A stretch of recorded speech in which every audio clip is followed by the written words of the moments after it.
Hello रायजोफोर गिबियावनो बयनिसिम आंनि गोसो गोरबोनिफ्राय खुलुमनाय जासिहरनानै 1432 मायथाइनि दिनै बैसागनि 7 तारिख जाबाय। बयनिसिम हामलायनाय हरनाया हयथ' एसे गोबाव जाबाय, मानो होनोबा न'नि किसुमान बेस्ततानि थाखाय आरो न'खरफ्राव बिदिनो बोसोरनि फुजा होनायजों लोगोसे गामिनि रायजो राजाफोरखौ मान बावनायजों लोगोसे बेबादिनो न'खरनि खामानिफोरखौ मावनो गोनां जानायाव आं भिडिअनि गेजेरजों रावनोबो हामलायनाय होनो हायाखैमोन। बेनि थाखायनो दिनै बैसागनि 7 तारिखबाबो साफ्रोमबो बर' रायजो राजानिसिम आंनि गोसो गोरबोनिफ्राय खुलुमनाय जासिहरनायजों लोगोसे बोसोर गोदाननि हामलायनाय बावहरबाय। बे बोसोर गोदानाव बयनिबो न'खराव मिनि खुसि रंजा बारगलांनो हाथों। बे बोसोरा बयनिबो न'खराव जेनिबो अभाब गैयालासिनो बे बोसोरा बारगलांथों। बेजों लोगोसे बयनिबो देहाफ्राव लोमजानाय साजानाय दाफैथों। आलो गोजोन मिनि खुसि बयनिबो न'खर परियाला बे बोसोराव जाहाथे बारगलांनो हायो, बेनो आंनि गोसो गोरबोनिफ्राय बयनिसिम हामलायनाय। रायजोफोर, आं दिनै बे भिडिअनि गेजेरजों आंनि गोसोनि गोजोननाय फोरमायनो सानदों। जाय बिथांमोनहा आंनो अन्नानै गामसा, आर'नाइ आरो मोनसे नैबे गल्डेन गिफ्टखौ बोसोर गोदाननि नामै होदों, बिथांमोननिसिम आंनि गोसो गोरबोनिफ्राय साबायखर बावहरनायजों लोगोसे बिथांमोननिसिमबो आंनि बे भिडिअनि गेजेरजों बोसोर गोदाननि हामलायनाय बावहरबाय। बिथांमोननि न'खराव जाहाथे आलो गोजोन खुसि बे बोसोरा बारगलांथों आरो बिथांमोननि गोसोनि साननायफ्रा जाफुंथों। गोदो उन्दैनिफ्रायनो बैसागुखौ फालिबोदों, नाथाय बे बोसोराव आंनि थाखाय गोजोननाय लाबोसिनदों। मानो होनोबा जि आर'नाइखौ आं लानानै दं आरो जि गामसाखौ आं दिनै गाननानै दङ, बेखौ आंनो जाय बिथाङा बैसागुनि नामै अन्नानै होफैदोंमोन, लोगोसे नैबे गल्डेन गिफ्टखौबो आंनो जाय बिथाङा होदों, बिथांनिसिम गोसो गोरबोनिफ्राय हामलायनाय थाबाय। लोगोसे आं भिडिअ बानायनायाव एसे गोबाव जाबाय रायजोफोर, मानो होनोबा बैसागु बोथोर बयबो मोनथिखागौ। न'खरफ्राव बिदिनो गाव गावनि धोरोमजों खुलुमनाय सिबिनाय फालिनायफोर थायो, लोगोसे समाजनि गिदिर उन्दै बयखौबो मान बावनाय, बेफोरबादि जोंनो आंनि बे समा बारगलांदों। लोगोसे आं दिनैसो बे भिडिअनि गेजेरजों साफ्रोमबो बर' रायजो राजानिसिम बोसोर गोदाननि हामलायनायखौ हरनो हादों। बेनि थाखाय जाहाथे रावबो दुखु मोना, बेखिनिखौनो बुंनानै आंनो जाय बिथांमोना बे अन्नानै होफैनाय आर'नाइ गामसाजों लोगोसे जाय बिथाङा बे गल्डेन गिफ्टखौ होदोंमोन, बिथांनिसिम आरोबाव खनसे आंनि गोसो गोरबोनिफ्राय बोसोर गोदाननि हामलायनाय थाबाय। लोगोसे आं दिनै बे गल्डेन गिफ्टखौ खेवनो सानदों। दिनै रायजोफोर, आं बे भिडिअनि गेजेरजों बोसोर गोदाननि हामलायनाय होनायजों लोगोसे आंनि थाखाय जायफोर बिथांमोनहा दिनै अन्नानै गिफ्ट होदोंमोन आर'नाइ गामसा, बेजों लोगोसे गल्डेन गिफ्ट, बे गल्डेन गिफ्टखौ नोंथांमोननो आं दिनै खेवनानै दिन्थिनोसै।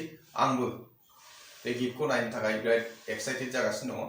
सानथामसो सिगां फैदोंमोन, नाथाय आर'नाइ गामसाया बैसागुनि पहिला दिनावनो मोननाय जादों। दा बेनि खुसियावनो दिनै बे भिडिअनि गेजेरजों बयनिसिम हामलायनायजों लोगोसे आं बे गिफ्टखौ खेवनाय जानोसै। रायजोफ्रा नायलांदो मा फैदों, आंबो नायनो गोसो जाबाय रायजोफोर। नै रायजोफोर, गिफ्टआ बेनो। एकदम नायनो थाखाय आंबो एक्साइटेडथार, मानो होनोबा कुनु दिन बिदि गिफ्टफोर मोनफेराखैमोन। देग्लायसो आर'नाइ गामसा। नै रायजोफोर, आं गामसा गानना दं बिबा मोननायखौ। नैबेलाय हयथ' गोबाङानो साननो हागौ गामसाखौ दिन्थियाखै माथो, गानाखै होननानै। आं गामसाखौ गानना दङ। बेनो जाबाय आंनि गिफ्टआव मोननाय एबा अन्नानै होनाय गामसा आरो आर'नाइ। दानिया गिफ्टखौ खेबथारनानै जाय बिथांमोना दिनै आंनो गिफ्टखौ होफैदोंमोन एबा आर'नाइ गामसाखौ होदोंमोन, बिथांमोननि नामखौ लायाखैबाबो बिथांमोनाथ' मोनथिखाबाय जाय होदोंमोन। नाथाय आं गिफ्टखौ नायनो थाखाय एक्साइटेडथार, मानोना रावबो बिदि गिफ्ट होफेरबायनाय मोनाखैमोन। देग्लाय आंनि थाखाय बोसोरा हयथ' मोजां होननानै आं सानना लाबाय आरो बयनिबो थाखायबो मोजां जागोन होननानै आं सानो। मानोना संसाराव बयबो मोजाङै थायोबासो, बयनिबो न'खराव आलो गोजोन थायोबासो, बयहाबो जुदि गामियाव बयहाबो खुसि थायोबासो बयबो मोजाङै थानो हायो, नङा होमबा रायजोफोर? सोरनावबा जुदि गामिफ्राव जुदि न'खरफ्राव दुखु खस्थ' जायोबा बे ओनसोलारि आरो गामिफ्राव बयनिबो थाखाय दुखु गोनां जायो। दा नंखायनो बयबो गामिफ्राव न'खरफ्राव जाहाथे मिनि खुसि आलो गोजोन जाथों बेखौ आरोबाव हामलायबावनायजों लोगोसे गिफ्टखौ खेवखानोसै मा दं नायखानोसै। आयै आयु नेबाय थानो सम गैला मा बुस्थु नै ओंखारबाय उल्थाना फाल्था जादों नै माथो कापसो नुजाग्रोबाय। वा नै पेकेटआ रायजोफोर मा जाथाव दं नै नुखाबाय कापनि सिम्बल दंलाय नायनोसै खेवनानै।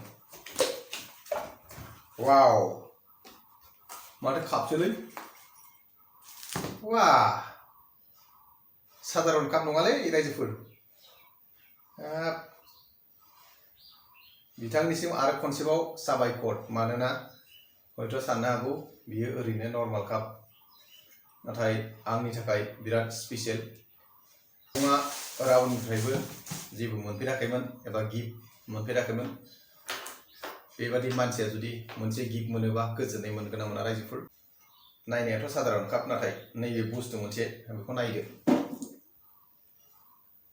आं एसे जुम खालामना होनोसै नुबायना रायजोफोर नै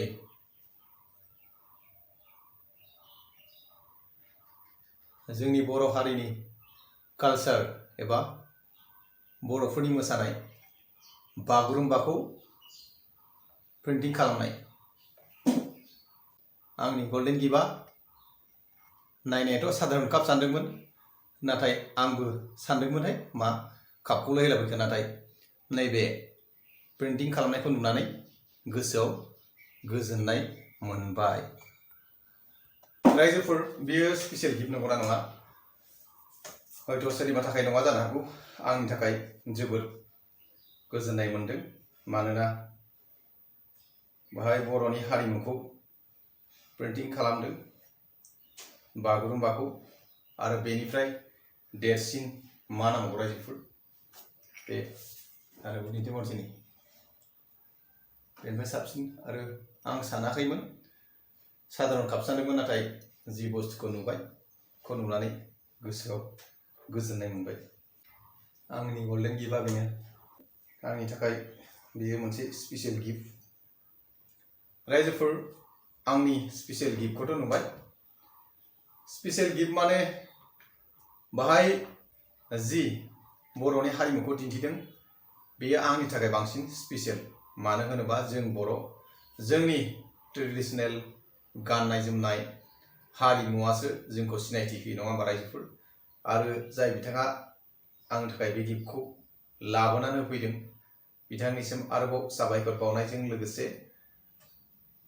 बे बोसोरावसो गिबि खेबनि थाखाय आंनो अननानै आर'नाइ गामसा आरो नैबे गल्डेन गिफ्टनि सिङाव जि काप गंसेखौ आं गोसोजों नुजेनायावहाय कापसो सानदोंमोन नाथाय बाहाय जि प्रिन्टिं खालामना होनाय बैसागुनि मोसानाय दख'ना गाननानै जोंनि हारिमुखौ जोंनि बर'नि ट्रेडिशनेल ड्रेस गाननायफोरखौ नुनानै गोसोआव गोजोननाय मोनबाय। रायजोफोर जोबथारनायाव आंनि गोसो गोरबोनिफ्राय बयनिसिम खुलुमनाय जासिहरनानै आंनि भिडिअखौ एसेयावनो दोनथ'नाय जाबाय। गोजोन्थों।